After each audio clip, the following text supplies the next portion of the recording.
Visakha railway zone ఏర్పాటు చేస్తూ కేంద్రం గెజిట్ నోటిఫికేషన్ జారీ చేసింది. 2026 జూన్ 1 నుంచి విశాఖ కేంద్రంగా సౌత్ కోస్ట్ రైల్వే జోన్ ఏర్పాటు చేస్తూ గెజిట్ జారీ చేసింది. మరింత సమాచారం మా ప్రతినిధి ఆదిత్య పవన్ ప్రత్యక్ష ప్రసారం ద్వారా అందిస్తారు.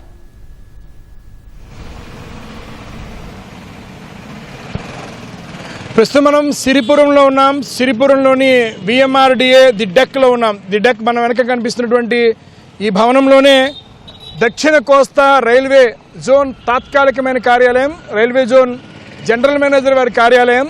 జూన్ 1 నుంచి ఈ కార్యాలయం మనకు కనిపిస్తుంది. 5-6 అంతస్తుల్లోనే దక్షిణ కోస్తా రైల్వే జోన్ జనరల్ మేనేజర్ తాత్కాలిక కార్యాలయం పనిచేస్తుంది. ఇప్పటికే మొత్తం కార్యాలయం అంతా సిద్ధమైంది. జూన్ 1 నుంచి కూడా అధికారిక కార్యకలాపాలు ప్రారంభమవుతాయి. ఇక్కడి నుంచే జనరల్ మేనేజర్ దక్షిణ కోస్తా రైల్వే సంబంధించినటువంటి అనేక కార్యక్రమాలని, అనేక కార్యకలాపాలని ఇక్కడి నుంచి నిర్వహించేటువంటి పరిస్థితి ఉంటుంది. ఇప్పటికే కొద్ది రోజుల క్రితం రైల్వే మంత్రిత్వ శాఖ మంత్రి అశ్విని వైష్ణవ్ మరియు ఆంధ్రప్రదేశ్ రాష్ట్ర ముఖ్యమంత్రి చంద్రబాబు ఇద్దరి మధ్య కూడా సమీక్ష జరిగింది. దక్షిణ కోస్తా రైల్వే సంబంధించిన ఏర్పాటు, దక్షిణ కోస్తా రైల్వే జోన్ తర్వాత ఏ రకమైనటువంటి కార్యక్రమాలు, ఏ రకమైన కార్యకలాపాలు నిర్వహించాలనే అంశం మీద 22 మంది ఉన్నతాధికారులంతా కూడా సమీక్ష నిర్వహించారు. దక్షిణ కోస్తా రైల్వే జోన్ ఏర్పాటు చేయడం చాలా ఆనందాన్ని వ్యక్తం చేస్తున్నారు. ముఖ్యంగా ఎన్నో సంవత్సరాల నుంచి కూడా ఉత్తరాంధ్ర వాసులు విశాఖ కేంద్రంగా ప్రత్యేక రైల్వే జోన్ ఏర్పాటు చేయాలనేటువంటి ఒక ఉద్యమాన్ని కొనసాగించారు. ఆ ఉద్యమానికి భాగంగా అనుకోవచ్చు, కూటమి ప్రభుత్వం ఏర్పడిన తర్వాత దక్షిణ కోస్తా రైల్వే ఏర్పడింది. దక్షిణ కోస్తా రైల్వే సంబంధించినటువంటి జోన్ సంబంధించినటువంటి అధికారిక గెజిట్ కూడా విడుదల చేశారు. కొద్దిసేపటి క్రితం విడుదల చేసినటువంటి అధికారిక గెజిట్లో ముఖ్యంగా దక్షిణ మధ్య రైల్వే నుంచి కొన్ని ప్రాంతాలను, అలాగే తూర్పు కోస్తా రైల్వే నుంచి కొన్ని ప్రాంతాలను తీసుకుని దక్షిణ కోస్తా రైల్వేగా ఆవిర్భావం చెందింది. ముఖ్యంగా రాయగడ్డ డివిజన్, ఎందుకంటే ప్రస్తుతం వాల్తేరు డివిజన్, విశాఖపట్నం అంతా కూడా వాల్తేరు డివిజన్ పరిధిలో ఉంది. వాల్తేరు డివిజన్ని విశాఖ డివిజన్గా మారుస్తున్నారు, రూపాంతరం చేస్తున్నారు.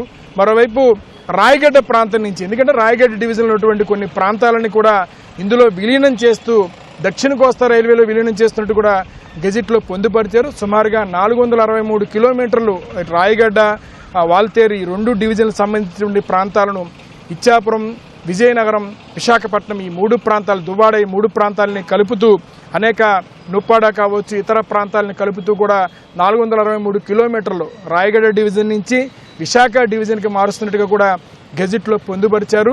ప్రధానంగా నూతన జోన్ ఏర్పడడం వల్ల ఆంధ్రప్రదేశ్ రాష్ట్రానికి ప్రత్యేకమైనటువంటి ఒక రైల్వే జోన్ ఏర్పడినట్టయింది. ఎందుకంటే ఇప్పటివరకు ఉమ్మడి ఆంధ్రప్రదేశ్లో సికింద్రాబాద్, దక్షిణ మధ్య రైల్వే సికింద్రాబాద్లో మాత్రమే మన రైల్వే జోన్ ఉంది.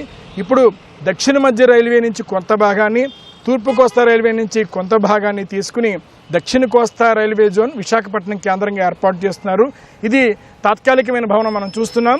VMRDA ది డెక్ తాత్కాలికమైన భవనం. ఇక్కడ సుమారుగా 14,000 చదరపు అడుగుల విస్తీర్ణం, 2 అంతస్తుల్లో దీన్ని ఇప్పటికే సంసిద్ధం చేశారు. అయితే శాశ్వతమైనటువంటి దక్షిణ కోస్తా జోన్ రైల్వే సంబంధించిన ప్రధాన కార్యాలయం ఆర్లో ప్రాంతంలో నిర్మాణం చేపడుతున్నారు. ఇప్పటికే ఆ నిర్మాణాన్ని మొదలుపెట్టారు. నిర్మాణ పనులు కూడా వేగవంతం అవుతున్నాయి. సుమారుగా ఒక 3 నుంచి 5 సంవత్సరాల్లో శాశ్వతమైనటువంటి భవన నిర్మాణం పూర్తవుతుంది. ఆ శాశ్వత భవనం నిర్మాణం అయ్యే వరకు కూడా ఈ తాత్కాలికమైన భవనం నుంచే జనరల్ మేనేజర్, దక్షిణ కోస్తా రైల్వే జోన్ జనరల్ మేనేజర్ కార్యాలయం ఇక్కడి నుంచే పనిచేస్తుంది. ఎందుకంటే ఈ సమీపంలోనే తూర్పు కోస్తా రైల్వే సంబంధించినటువంటి వాల్తేరు డివిజన్ DRM కార్యాలయం ఉంది.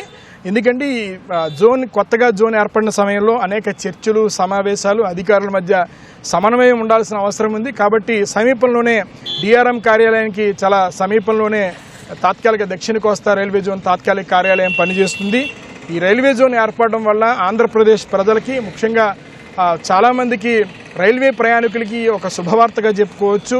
కొత్త రైళ్లు వస్తాయి, కొత్త రైల్వే లైన్లు వస్తాయి, అనేక నిర్ణయాలు ఎందుకంటే స్థానిక ప్రతినిధులు ప్రజల యొక్క అభిప్రాయాలు తెలుసుకుని నేరుగా రైల్వే అధికారులు తెలియజేయవచ్చు.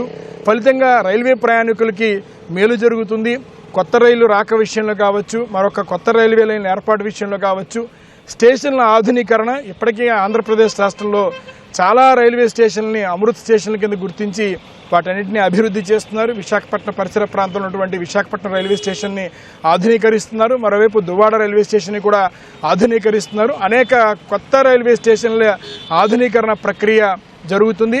మరోవైపు రైల్వే హాల్ట్లకు సంబంధించి వందే భారత్ లాంటి ఎక్స్ప్రెస్లను, వందే భారత్ లాంటి రైళ్లను నిలుపు చేయాలంటే స్థానిక ప్రజల కోరిక మేరకు స్థానికంగా ఉన్నటువంటి పార్లమెంట్ సభ్యులు ఇండియన్ రైల్వే బోర్డుకి తెలియజేస్తే తద్వారా రైల్వే హాల్ట్లు కూడా ఏర్పడతాయి.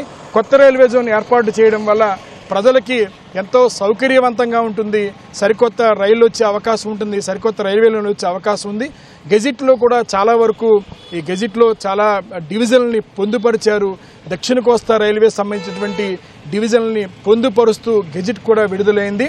జూన్ 1 నుంచి తాత్కాలిక రైల్వే జోన్ జనరల్ మేనేజర్ నా వెనుక కనిపిస్తున్నటువంటి కార్యాలయంలో కార్యకలాపాలు ప్రారంభమవుతాయి.